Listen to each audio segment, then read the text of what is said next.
As seen in the previous videos, community members, environmental organizations, and government agencies have been working hard to improve environmental conditions within Milwaukee. Yet local legacies of economic and racial divisions can make it difficult to work inclusively toward a sustainable future. This is further complicated by the history of environmentalism in the United States, where links between environmental protection, civil rights, and racial justice are now only being recognized. In the fourth part of this documentary, community members will reflect on the necessity of engaging in difficult conversations about race to empower minority voices and create a more sustainable Milwaukee for all. While watching, please keep the following questions in mind. Why is dismantling historical injustices necessary when working towards environmental sustainability? How can we work to empower and engage historically underrepresented groups in sustainability projects? What can your community do to create a more just and sustainable city?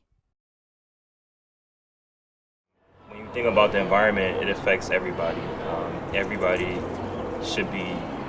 contributes to the environment. So when you think about these certain meetings that are being held that talk about the rivers and stuff like that, like everybody should be represented in those meetings and not just one group of people.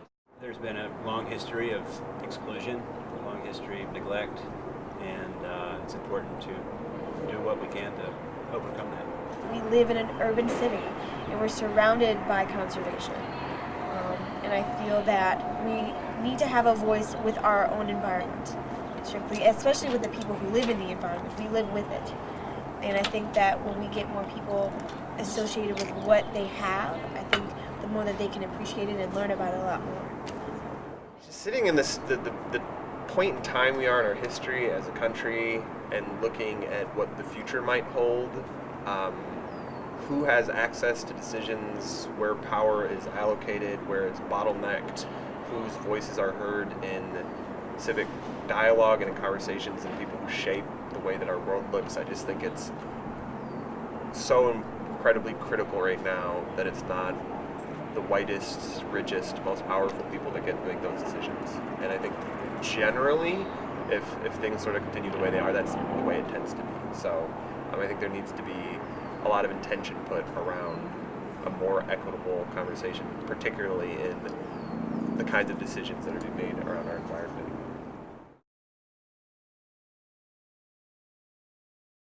The big challenge that we face in trying to have a more inclusive conversation is acknowledging that it's been exclusive for a very long time. You know, we're over 50 years since the Civil Rights Act, and we're still got, these problems haven't gone away. You have teenagers working with you doing land stewardship. What if one of them says, environmentalism is a white thing? How do you dissuade them from that? Like, so when you will invariably hear that question, probably masked in a way, not the way I just said it, what do you say to them to convince them otherwise? Well, what I would say to them is like, I would ask them like, well, doesn't the environment affect you as well? Like, doesn't it affect you? Don't you play a part in the environment as well? So like, it's not just a white person thing. We all play a part in the environment. We all contribute, whether it's positively or negatively. Like, we all contribute some type of part, play some type of part in the environment. So it can't just be a white person thing. Environmentalism gets associated with whiteness historically, but there are, especially from the last 30, 40 years, very prominent examples of people of color who have become major leaders in environmental, not only just in the environmental justice movement, but I think about someone like Van Jones, he's a household name, and that's one of the things he's associated. People don't necessarily know that, but it's one of the things he's associated with. But looking at the part of me thinks that one of the responses is to acquaint more people with, look, there are these incredible heroes who have done amazing work all throughout the country, who are, I show a video about DC, and they're, all the people leading the transformation of DC's parks. I mean, these are all people of color. And so it's made very clear when you see that, no, this is not just a white thing. social thing, but it's the silence that you don't have to say anything at all to make someone feel that way. It's your action.